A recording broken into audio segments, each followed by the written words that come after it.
Hey everyone, it's Nick with Us versus Herd. If it's your first time here, hit the subscribe button if you find this content useful. If you like the video, hit the like button. If you want to get connected to the UVH fam or community, click the links below. We have links to our free options trading group along with our Discord. If you're here right now watching, say what up. I think I saw quite a bit of people in here. I saw FC, I saw Chetan, Prodigy Jordan. Chetan, is that how you say your name or not? I don't know if I ever get that right. Is it Chetan? Let me know. Hit me up on Discord and we'll go through it. Oh, looks like do not want to be streaming on Discord. Hold on. Okay. Don't want to be streaming in multiple places. Billy, Ahmed, Garrett, Josh, Nelson, how you doing? Tony, Daniel PB, where you been? It's been busy. Adele, how you doing? Thanks, Josh. Appreciate you, man. Wayne, it's pronounced Chathan. Ah, Chathan. Okay, I got you. Chathan. I got you. Chathan. So you gotta say it to remember it. It's kind of like, they teach that trick when you meet somebody new for the first time. You're supposed to say their name out loud and shake their hand, like so you remember it. It's like shake their hand. Oh, Rick, nice to meet you. It's not like, oh, nice to meet you. It's like, oh, Rick, nice to meet you. Little trick they teach you in introvert class, I guess. Hafiz, what's going on? Hey, Jeff. Yeah, today the markets were like stalled out. We were, SPY was at 0.07%. It's pronounced Jeff. Yo. Nobody remembers our name unless it's Mark. Matthew, what's up? No fun. Oh man. Yeah, so I haven't done a live stream since, well, actually, I only missed one day, PB. I did a live stream on Thursday. I didn't live stream on Friday. What's today? Oh, I didn't live stream. I thought today was Monday for some reason, and I'm a mess. Okay, I guess today is Tuesday, right? Today's Tuesday. Okay, I guess I didn't live stream. I didn't live stream yesterday just because I was downtown. I was doing some stuff. And I did drop a video yesterday about the ETFs. I don't know if that was worth anything or if I should just, you want me to just delete it? Let me just delete the video. Thanks, Mark.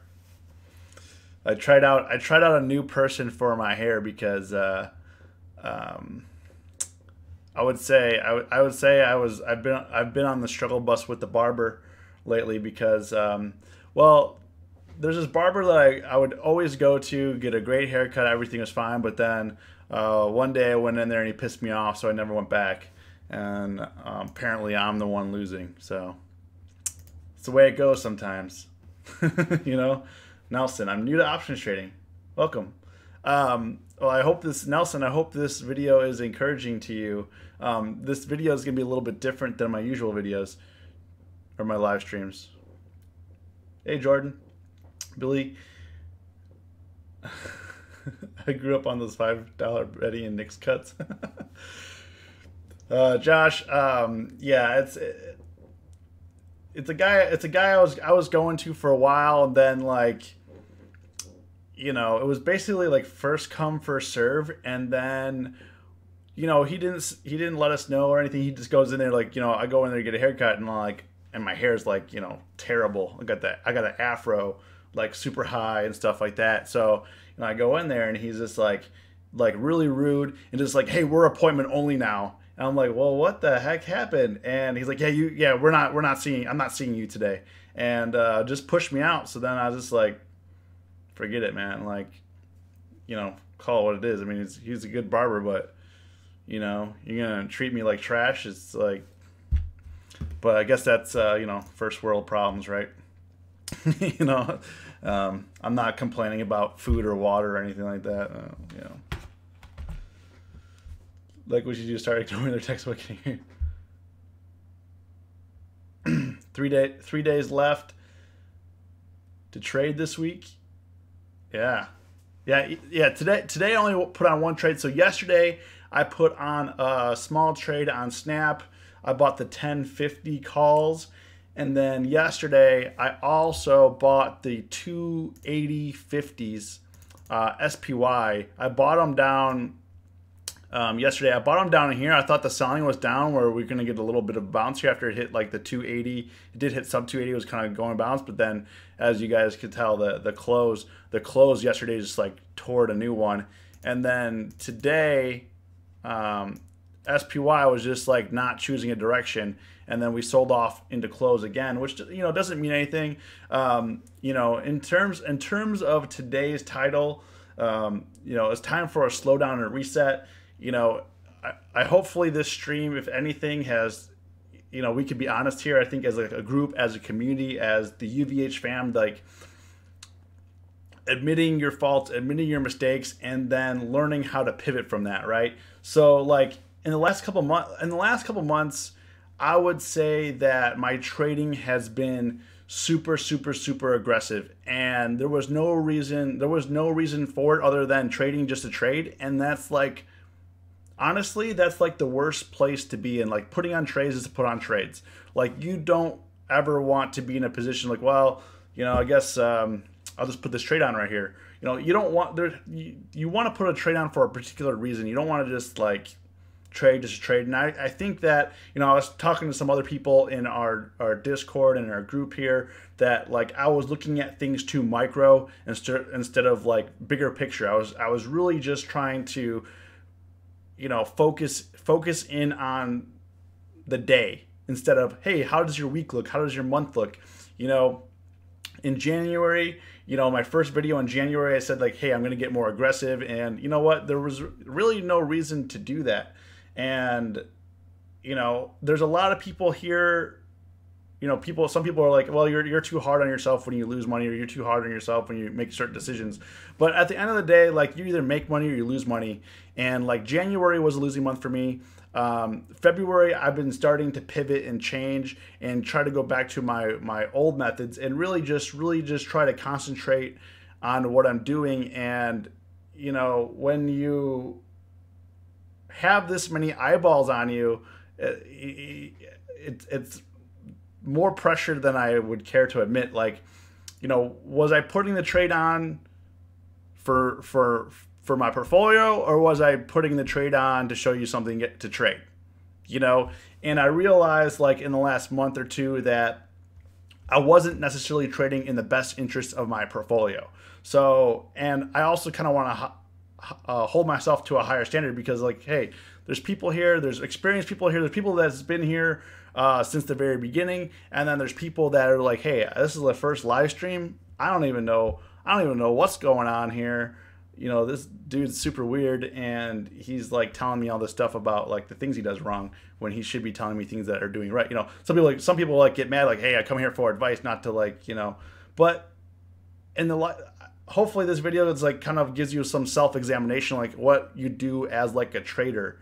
Like as a trader, you're always self-examining, you're always looking at yourself, because you're the one pushing the button to submit the order. You're the one that is looking at the chart and saying, hey, this is a good place to buy or short or whatever. You're the one that's making those decisions to make money or to lose money. So when it's me, I have to hold myself to the same standard. Like, if what I'm doing, if I'm winning a lot of trades, what am I doing that's making money, right? If I'm losing money, what am I doing that's losing money? You gotta kind of, it's always about discovering yourself. And also you can change, like, sometimes you're your own worst enemy. Like, looking at this chart today, in the last month today, like on SPY, I would have over traded the crap on this. So, the first thing with You know, it's kind of like the first thing with addictions is admitting where your problem is. But you know, I think everyone in here is all everyone's like a trading addict, you know. But we have to take a step back and be like, just because you put a trade on doesn't mean you should make money out of it. Like today, doing nothing on SPY was probably the best decision that you could do. Like I've been, seems like every week is a slowdown except for you. No, but what I've been doing is going back to my old ways, is basically choosing a position and then letting it sit there and kind of work for you, work against you, and see where the market kind of takes you. And you know, you put on a position at a time and place that you think is good, but sometimes, I mean, as you guys know, nobody can time the market. I mean, not even the most experienced investor or trader in the world could say, hey, next week SPY is going to be 290 or 285 or 286 or 260. I mean, nobody knows what's going, you know, nobody knows if tomorrow is going up, down, sideways, back and forth. And that's what kind of makes it nice. That's what makes it speculative. That's what makes this a market. People, you know, like there's people in this chat right now are bullish. There's people in this chat right now are bearish. And that's what creates a market, buyers and sellers, right? So, you know, when going back to what I did is I just really wanted to put the positions on and let it simmer. That's why I really only have, I have a SPY. I put one position on today. I bought PCG. I bought the 20 calls and the 16 puts. But I did those like 3 weeks out. Snap, I did for like 2 weeks out. And then SPY I did for this Friday, but I normally trade a lot closer, you know. SPY had some good open plays, but I think a lot of people get caught up in like the charts and making money like right away. And, you know, I was coming off a pretty insane winning streak, you know, many months in a row being green. And I think honestly, like you just take it for granted sometimes. Like when you're making, I don't want to brag or anything, but when you're making money very consistently, I think then you start becoming, I wouldn't say arrogant or cocky or whatever, but you get to a place where you think that you could just make a trade and it'll make you money, you know, and that's not always the case. Like just because you make the trade doesn't mean it's going to make you money. I mean, I think most people understand that here. Warren Buffett even lost 30% on Kraft. Yeah, I mean, even Warren Buffett went on CNBC yesterday and admitted like, hey man, I don't know, I paid too much for Kraft and I can't even get out of the position because it's like humongous. I don't even know how to get out of it. It's like what he said, you know. And even like today, Powell, the Fed, he's like he basically admitted like we don't know what's going on. The Fed was like, we don't know what's going on. We're just gonna do nothing. We're getting mixed signals. You know, what does mixed signals mean? Like, aren't you guys like creating the policy and you guys are determining the rates and you guys what's going on here? Like, no one's driving the plane, or I mean, what's, you know? So, like, if the Fed and people don't know what's going on, like, you know, how are you supposed to know? So that's why, you know, looking back, what I did over the last few weeks is look back over the last like 6, 7, 8 months, 9 months of like, okay, you know, this is how I won trades when volatility was high. This is how I won trades when volatility was low, and really just going back to that mindset. So when volatility was low, I would literally put on 1 to 2 trades a day and let it work out. And then I would wait a day or two before defending that position or take that position off, or unless it was like, you know, pretty profitable, I wouldn't touch it. You know, I would rarely day trade. And if you guys looked over the last, like, let's say from January, February, I was doing a lot of day trades and I was trading a lot of, there was a lot of short-term trades, like in and out within an hour, in and out within a couple hours. When, you know, when low volatility, my strength in low volatility, I had to go back and look. You got to go look at your orders, look at the charts, like look at, you know, if you're looking at SPY here, you know, and you can kind of use this, you know, use this implied volatility. Oh, let's make this a little smaller here. Use this implied volatility chart, and you can see like, okay, last time the volatility was this low on SPY, how did I trade back in August when it was around here? How did I trade back in June when it was around here? And how did I trade in this? Like, why did I win? Why did I lose trades in there? Was I making money? Was I losing money? And in the low volatility environments, the best way I made money was to put positions on and let it simmer. Like, if I adjusted my position too much in this, you know, we would have been all over the place. And you could say, well, you're going to lose opportunities, you're going to do that, but also it's going to cost me less money when I'm wrong, you know. So, you know, you gotta. I'm almost done, VTech. I'm almost done with this part. You know, in terms of self-examination and making money and losing money, you know, you gotta hold yourself accountable. And you know, I'm accountable to you guys, but at the end of the day, who are you accountable to? Are you accountable when you make money? Who are you accountable to? When you lose money, who are you accountable to? You know, you're accountable to the cash in your account. The cash in your account is your greatest asset. When you lose money and you have less cash, you're hurting your future self. You're hurting your progress. You're hurting my wife. Yeah, if I, you know,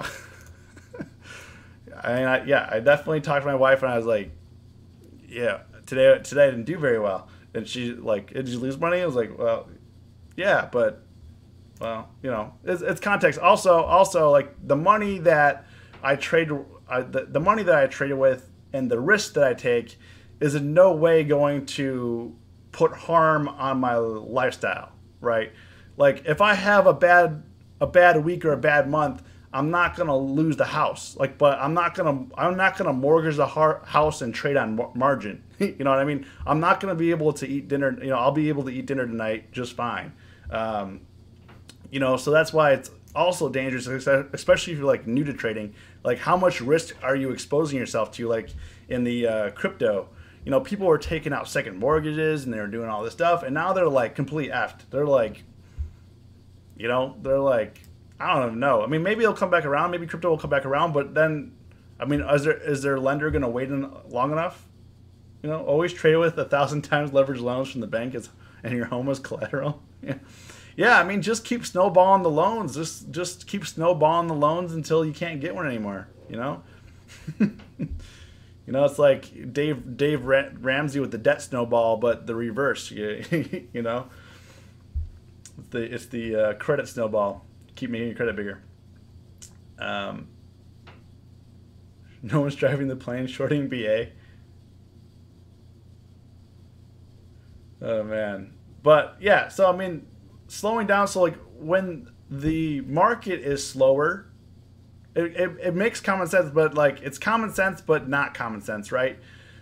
When the market is slower, we need to move slower. When the market is faster, we can move faster. Sure. When the market was zipping down hundreds of points per day, we could do a lot of things. When the market, you know, when what did SPX close at today? SPX is zinging 10 points, closed down $2. You know, what are you gonna do? What are you gonna do?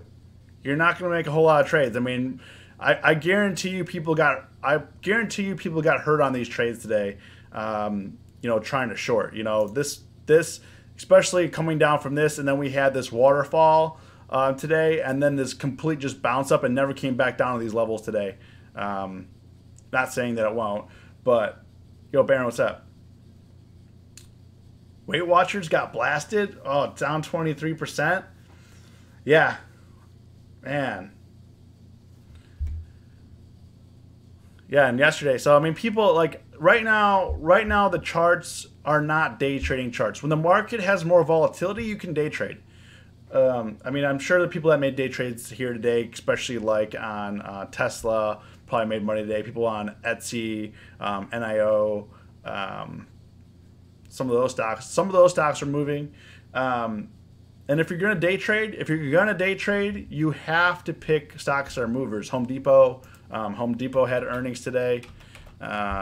You know, they gapped down and they went hit a low this morning at 182 and bounced back up $5. Well, VTech, you gotta trade the movers. If you're day trading SPY or SPX, you're gonna be in trouble, man. You're gonna be in trouble. You're going to expose yourself to a lot more risk. Lehman gap down pre-market. Yeah, just like Enron gap down for life. CHK.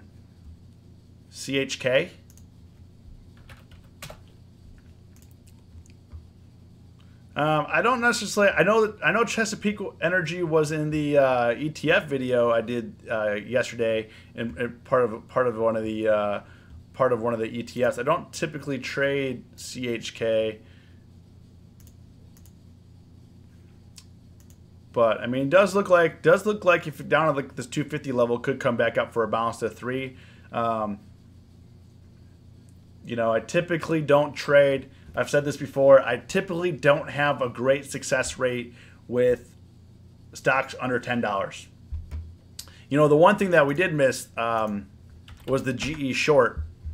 We missed the GE short yesterday. I was on the road. I was actually thinking about it, but then I was like, you know, I'm going long Kraft. I have a 35 call and a 30 put on Kraft.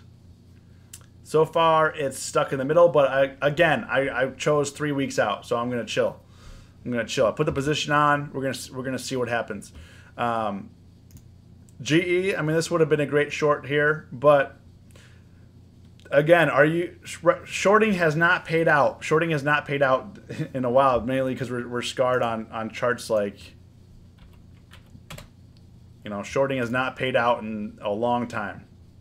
You know, and the money that I made on shorting, you had to take the profits really quick. You can let the longs run, but shorting, if you're shorting, you got to take the profits real quick. On GE, I thought, okay, well, now that it gapped up over this, potentially could run to like 13, maybe 14, maybe a good short then. Like I'm the type of person that's probably not going to go long GE.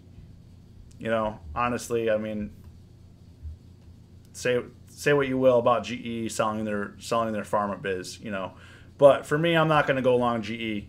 I'm just not comfortable with that. My mindset is not in that lane, and you know, honestly, this was a great short. Anybody here short this from like 1150 area down? Okay, let's see here. I'm going through some of these.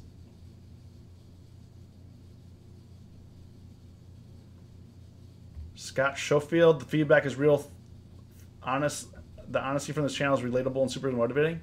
I'm glad to help you out. I mean, there's always the risk when you're being open and honest that people are just gonna throw tomatoes at you and be like, boo. But I guess if you don't like it, you could unsubscribe and dislike the video and not come back. I mean, I guess that's the risk. So definitely appreciate everybody that's here right now, putting up with me. But I feel like as a trader, you need to get through this stuff. Like this is the real deal. Shane Reddit open on GE. Just like T.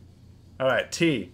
I know AT&T's merger was approved with Time Warner. That's the risk your barber took.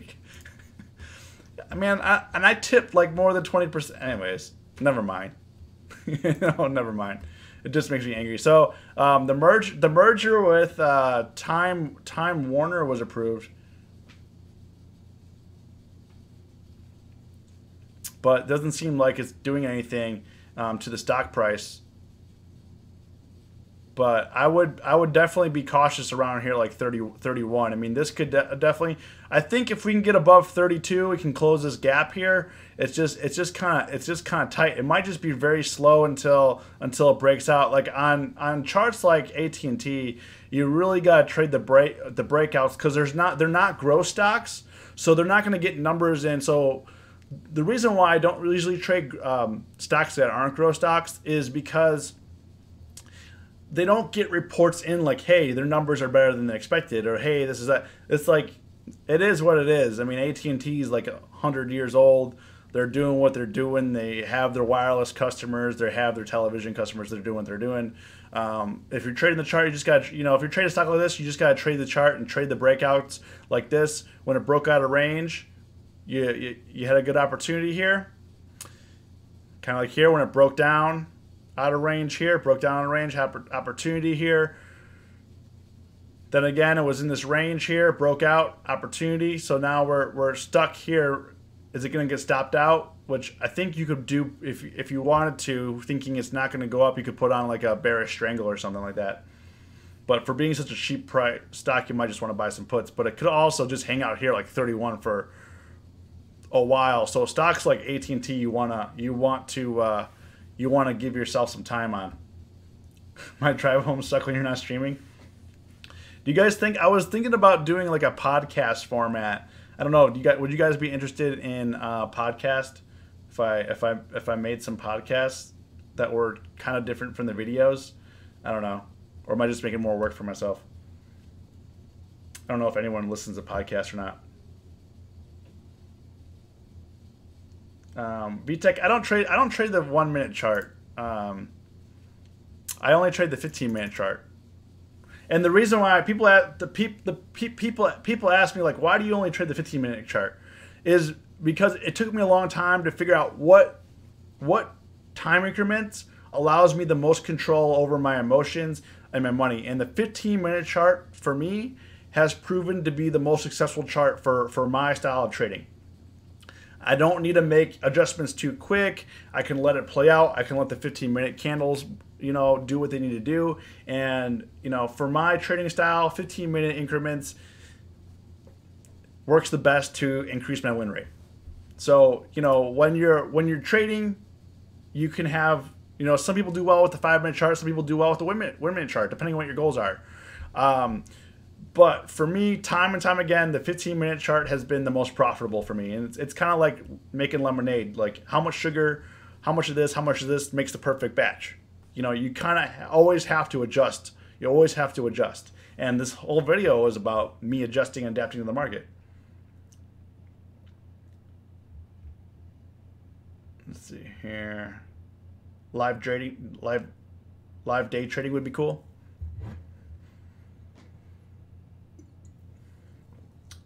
CBS, all right, VTech, I got you. Not sure where I'm at in line, but can you check out CVS? I think some other people were talking about CVS today too. CBS, let's go to CBS.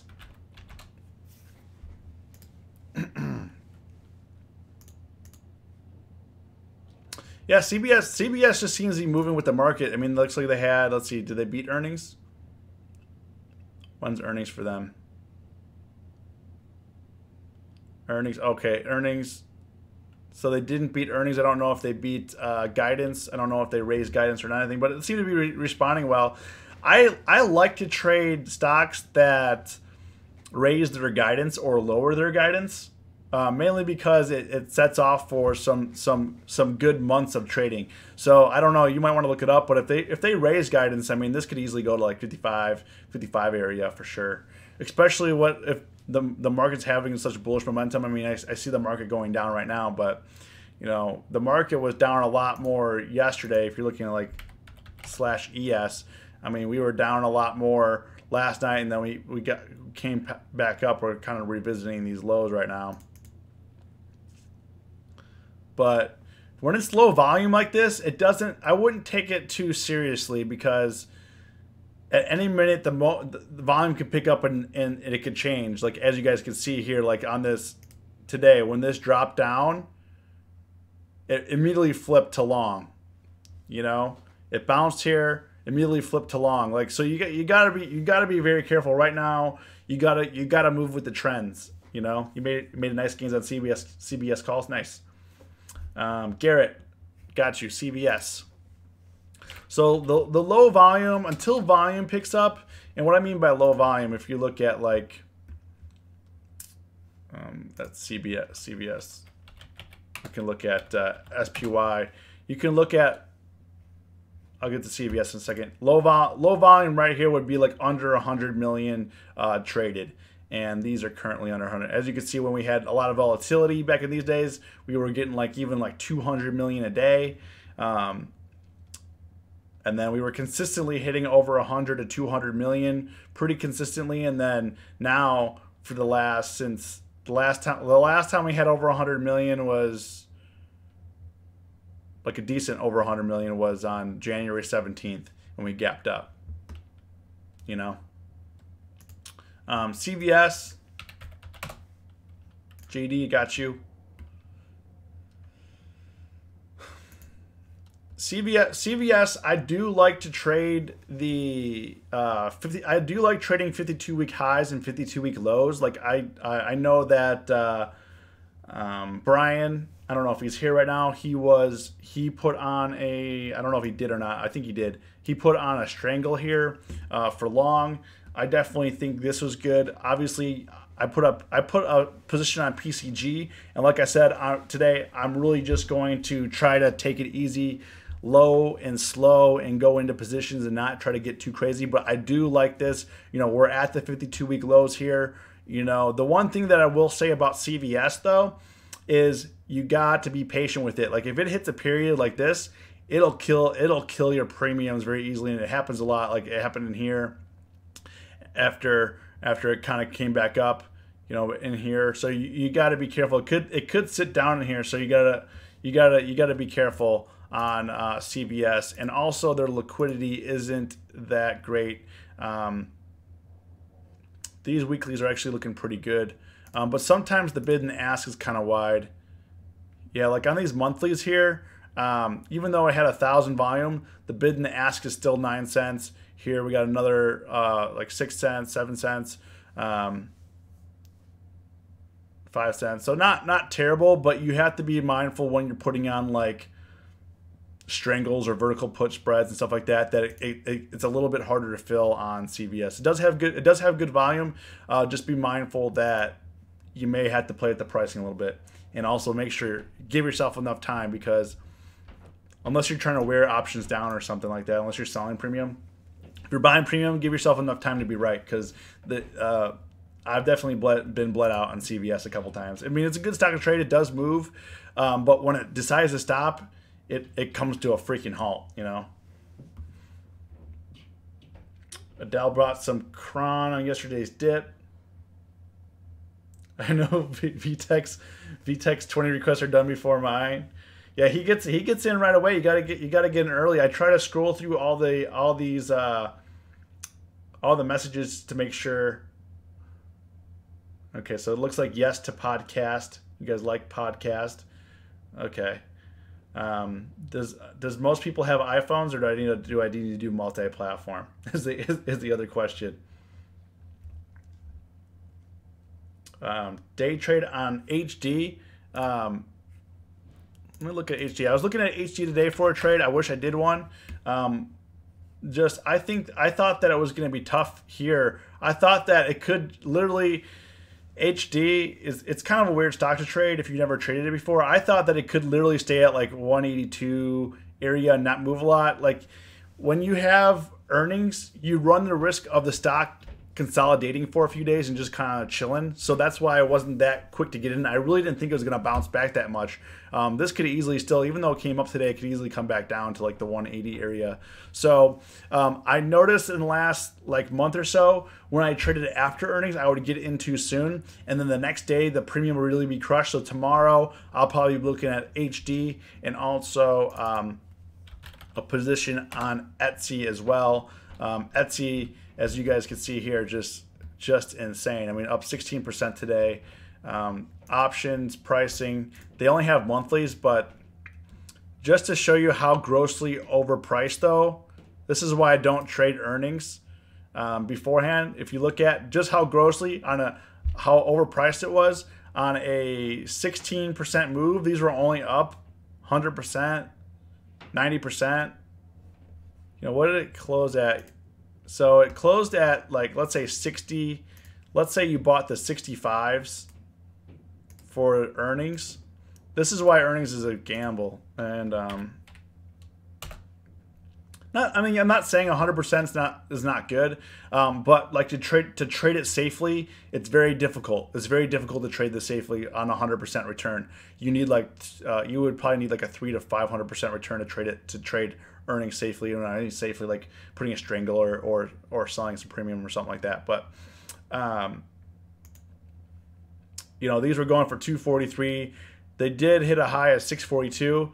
So even though the stock is higher than what it opened at, you can see what the Ivy crush did to it, and also that momentum down. I mean, it easily cost you from 642 down to like came down to 328 here instantly. So you gotta be very careful on these 60 calls here.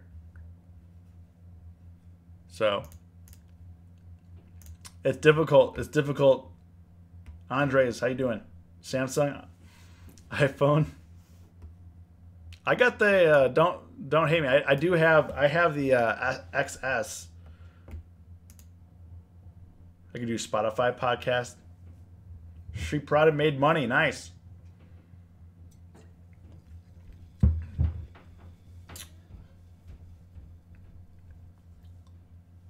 Volume dropping, but money going up. Not a good sign, Josh. So Josh, yeah, it's called a melt up, and I agree with you in terms of not being. Let's go to the volume real quick here. But here's the thing that you gotta be careful about. This is 2017 and 2016. You can see volume was low here as well. Volatility was real low. But you kind of have to go with it until it stops, because you don't know how long it's going to be. Literally, people thought this was going to end within a month or two. It went for let's see here. This is December, actually, yeah, like December of 2016 all the way to the low volatility till like January of 2018. So the question is, like, if you think it's not a good sign, yes, eventually it's going to crash. Eventually it's going to happen. But if you keep shorting, you go against the trend, they're going to bleed. I mean, they went on a 14-month bleed out here. Just low volatility, melted up. And now we're back doing the same thing, low volume, and we're melting up as well. I mean, obviously this is way more dramatic than this. So, you know, they're going to bleed you out. You kind of have to go with it at this point. When there's low volume, you got to go with it, because you can't buck the trend until the one day it happens. I mean, obviously it's going to crash one day, but is that one day next week, next month, or 2020? We don't know. Like, this sell-off in January and February of 2018 was the most caught off guard, because like shorts were seriously battered and bruised and getting handed to them. And any short position on didn't work for 14 months. So the last thing people want to do is put a short position on, because like, man, I lost so much money shorting for 14 months. You know, my accounts are getting ripped open, and then the one day you get paid. But obviously you can see like the rip down. I mean, it was dramatic, but the melt up is still intact here. The melt up didn't do anything, and now we had some more dramatic selling, and now we're going back up to the highs. So, you know, you gotta be careful. Even though it's not healthy, I agree, it's not healthy. I mean, an up move like this is not healthy. A down move like this was not healthy. An up move like this is not healthy. But right now, what are you gonna do? You know, you can't. You know, us small traders, retail traders, we can't win. We can't win that battle. I don't have $1 trillion to short the market. Maybe you guys do, but I don't have $1 trillion to short the market to make an impact. NIO, no, we did not. Let's talk about it. I actually bought some NIO stock, just very small stuff, yesterday. I didn't think it was going to happen. I was looking to get into NIO. One thing is I've never really traded NIO before. So kind of what I like to do for a while, once I start, like I said before, stocks have their own personality. So I like to see kind of how it trades, what goes on with NIO, how does it move, how does it, like Tesla and Netflix and Amazon and Google and Microsoft and all those stocks. I've traded a lot. I've watched the charts a lot. I understand how they move. NIO, being such a new stock, I don't know. Like, it went from $5 to $13, back down to $5, and now we're at $9.79, even though it hit 1068. So I bought some stock to help me watch it, have some interest in it, to see like what they're doing as a company, and also how their stock moves. Obviously the stock's like, obviously dirt cheap right now. But I mean, are these big moves just because they had like a highlight on 60 Minutes for China car growth for EV models? Is that enough to double the stock? I don't know. So for me personally, I'm trying to figure out what NIO is actually worth, to determine what I want to do with it. Right now, I have some. What's my average on that? I think it's like $8.90, $8.70, somewhere around there, $8. And I bought it yesterday, at some point when we had the gap up, and then we had another gap up today. So NIO, you just got to be careful with, because they don't have 50-cent strikes.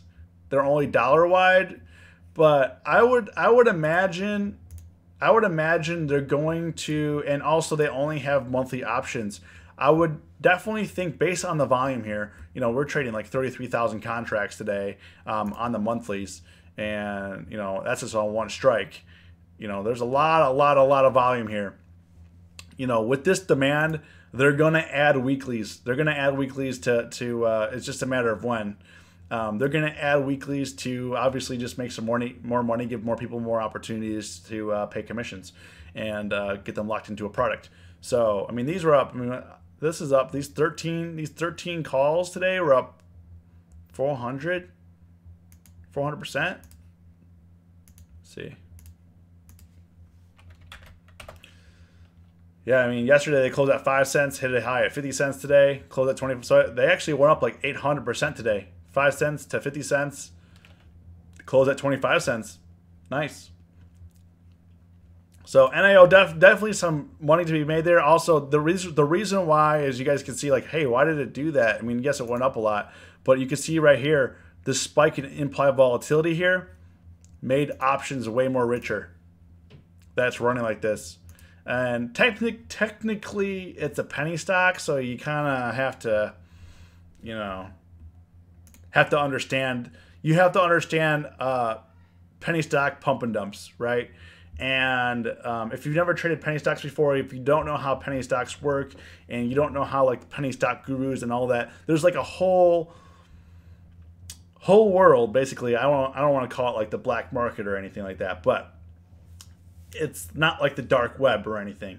But they have their whole infrastructure where penny stock pumpers put out a newsletter saying, hey, check out this company. It'll spike. Even if the company's complete garbage, it'll spike it up. People start buying it and then start shorting it. And, there's newsletters that pump stocks up. And there's, it's a crazy game. So, I don't know if this stock is being manipulated by penny stock, but it's in range of what a penny stocker would trade, especially with this action today.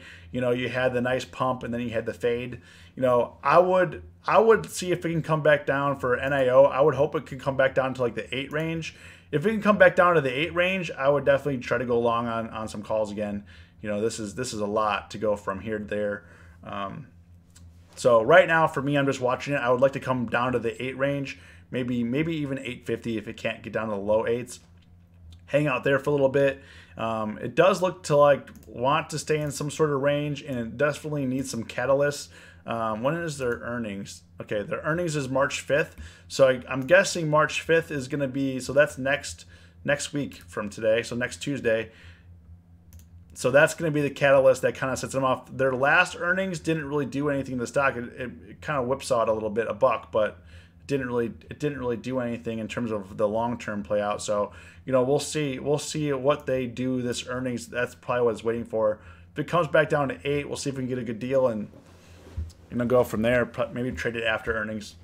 You know, with earnings this close, I would be hesitant to put a position on, especially with the, you know, like I described earlier in the video, the longer time frames. Like when it gets to Wednesday, I'm going to be starting to buy stuff that's like 10 days out. I will not be buying with this low volume, low volatility. I will not be buying stuff like, if it's Wednesday, I will not buy, or later, I will not buy anything for like that week. If it cuts to 8, I'm buying heavy in Roth. Yeah, the one thing that you got to be concerned about is obviously it's a Chinese stock. You gotta also have to understand the political agendas. And right now we're in trade talks with China, or whatever that means. I don't know. We're always in trade talks with China, I guess. You know, whatever. But you know, just be aware with that you know, stocks like NAO are running. Like if you look at BABA, BABA also is running.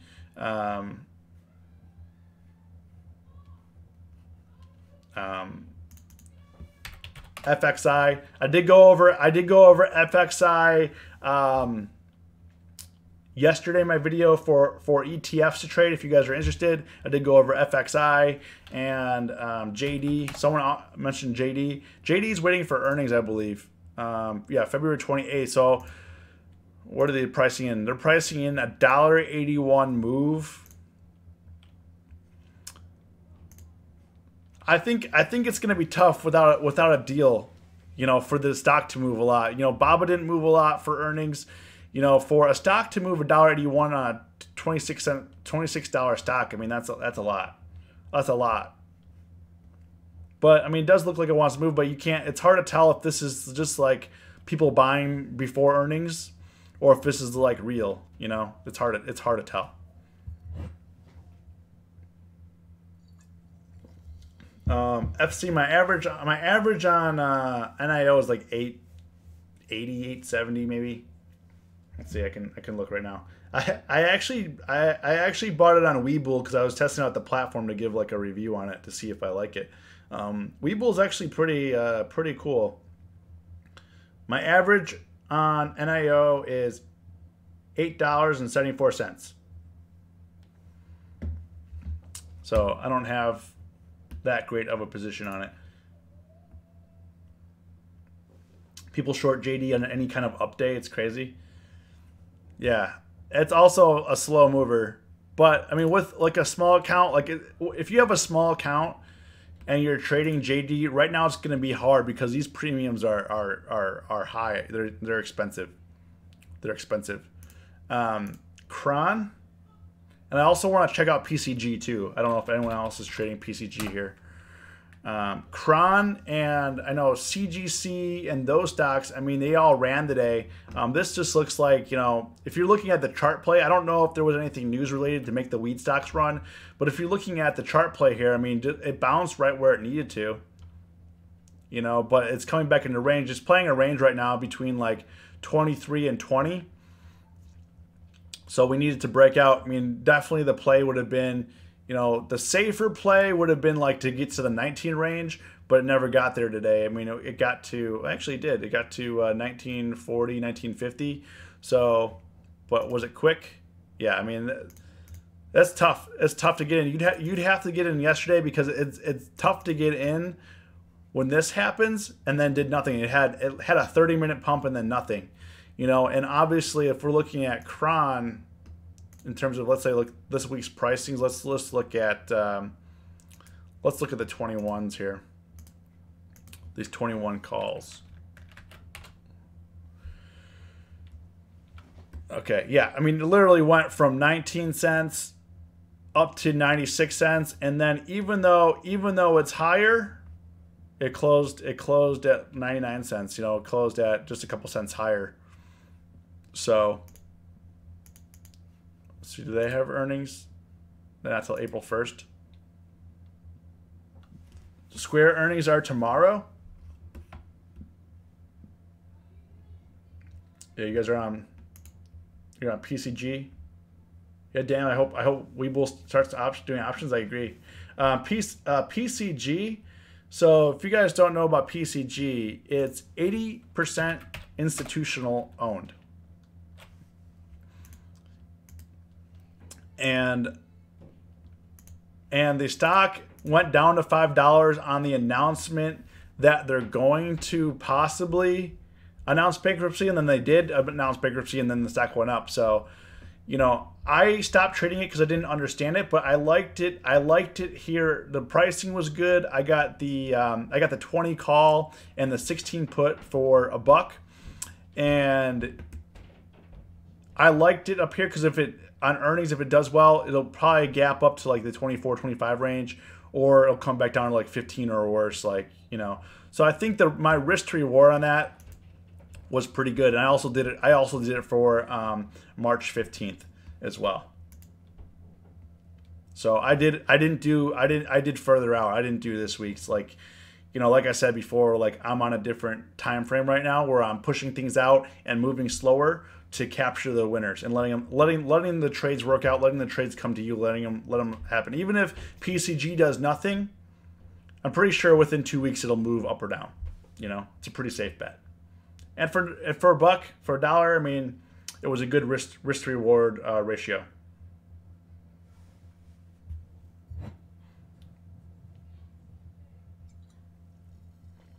Yo, Kit, what's up? Let's see here. We need power lines. Yeah. I don't think the government's gonna let PCG go under, and I think that people are betting on that. I mean, I'm not from California, so I'm not sure, but I'm guessing they're the major supplier. I think. I don't know. You guys, tell me if I'm wrong, but I don't think they're gonna let them go under. Square. Yeah, Square's been topping out. I mean, they had a nice run from 51 to 78, just been kind of topping out here. We really need this catalyst. I think after Square comes out with earnings, I think I'll definitely add it to my list. One, Premium will get crushed, but also we'll have a clear direction in how the company is doing.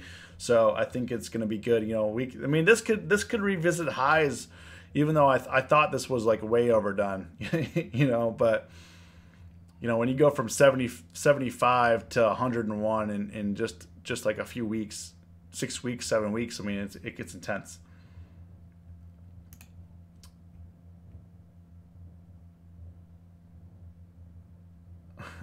I'm from Chico, next to Paradise, California. We're Midwest Chicago here. We're still battling out the cold. My gas bill, my natural gas bill was through the roof over this. We had negative 50 temperatures here. I don't even know how that's possible, but it happened. It happened. I've never seen it that cold in the 30 years I've been alive. It was not good. It was not good. Yeah, I guess northern Cal is the same. Yet, you've been holding Square since $18. Yeah, I was holding Square. My average was $33, and I cut them loose at like 80. I mean, we went from $33 to $80. I took it. I took the money. And then I didn't really regret it, Too big to fail. I mean, I guess, but I mean, I wouldn't. I mean, obviously, that's just us talking. I don't honestly. A company says they go bankrupt and they still go up. Who knows, man? Like, honestly, it's weird. It's 82. It's 80. There's something happening because it's 80% institutional owned, which means there's big money in there. It's a major supplier in California. The company is super shady. You kind of reap what they sow, but will they be disciplined or not? I mean, will they pay for their actions? I mean, they'll probably be fine. But I'm just following the trend right now. I think also, like, when low volatility is, we overthink things a lot. Like, when there's low volatility, we overthink the markets. We overthink what's going to happen. Best thing is just to trade the charts. Like for me, trade support, trade resistance, go along with the flow, and just take it easy. Don't get too crazy. You guys, yeah. I mean, my it said last February I was paying like 32 cents, and now I'm paying like 36 cents for nat gas, and it's definitely a lot more expensive. But I guess, yeah, I never know, like I don't really trade nat gas or degas. You know, I don't really trade these. I mean, I guess I could see how you could make money on that. Just for me, I guess you could trade the nat gas report and stuff like that if you really want to. Does anyone here trade options on what is it called for?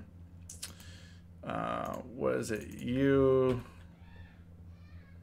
What's the ETF to trade out? UNG. Thanks, Kit. Yeah, I never trade it, but yeah, Kit, how's it going for you for UNG? Some good price action here. It looks like, you know, maybe we'll add it. I just haven't paid too much attention to nat gas, so maybe I should trade it to get some of my money back from the gas companies. Yeah, I mean the volume is okay. I wouldn't, not the best. 50-cent move, so it's pricing in a 50-cent move for this week, and it's moved about 50 cents. Yeah, I mean, I can see how this makes money. It doesn't look overpriced.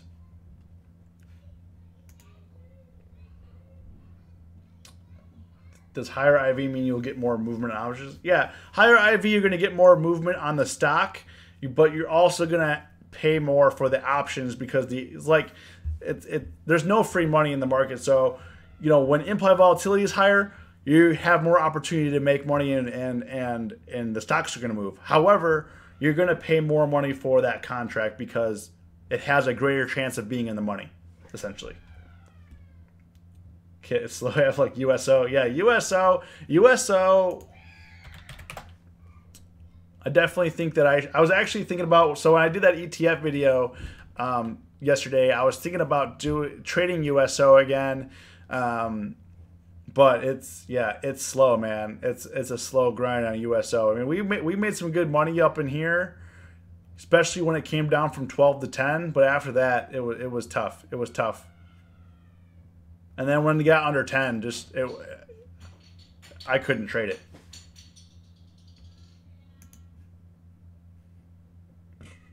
Ron, CCI. Yeah, FC knows about our USO. Anyways. CCI, I wouldn't trade options on. If you want to buy the stock, go ahead and buy the stock, but I wouldn't trade option on this. I mean, today's volume on these calls, I mean, not very good. There's some volume on these puts, the 115s. The other thing is there's only monthly options and they're $5 wide strikes. So this is definitely dangerous. This is dangerous here. 20-cent wide, 40-cent wide bid and ask on the puts. You know, even though the chart does look like it does move, but because of the options, you're forced to make trades that you probably wouldn't make if it had different strikes. So I would say it's not worth the risk. Trade to get money back from gas. WB. Got you, man. I got you.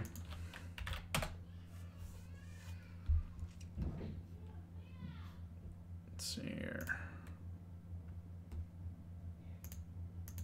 WB. Okay. There is some volume here. Looks like it's on the verge of breaking out. This is actually pretty good. You know, trying to get reversal. It broke through the highs up here. Previous highs were like 70. Broke through that, gapped up, and it's keeping that. You know, it can keep running. You know, next stop is obviously like 80 here, and then like 82 area, and then the 90 area. But I mean, there's some room here to 80. You could trade it to 80 and then do a strangle on it. maybe like 80. If it gets rejected back down to 70, you'll make some money. If it goes up to like 85, high 80s, you could, you'll be okay. Let's see, volatility is kind of mid-range right now. Let's see here for like next week. It's expecting a $7 move, so that's kind of rich, So the market's pricing in a $7 move just because of where it's been. So you just got to be careful. If it doesn't move $7, you're going to get hurt. Or even if you want to trade it safely, you could if you just want to go naked, you could just buy a call or buy a put. But it's probably not the safest trade you can make. It's kind of expensive for a $70 stock, So, anyways, coming up in an hour. It definitely has been great hanging out with you guys. Thanks for hearing me out today. Not the easiest video for me to make, but hopefully you guys learned something from it. I definitely I go back on my own videos and watch them as well to see, like, they also help me out too. Like, it's kind of weird to say, but they do.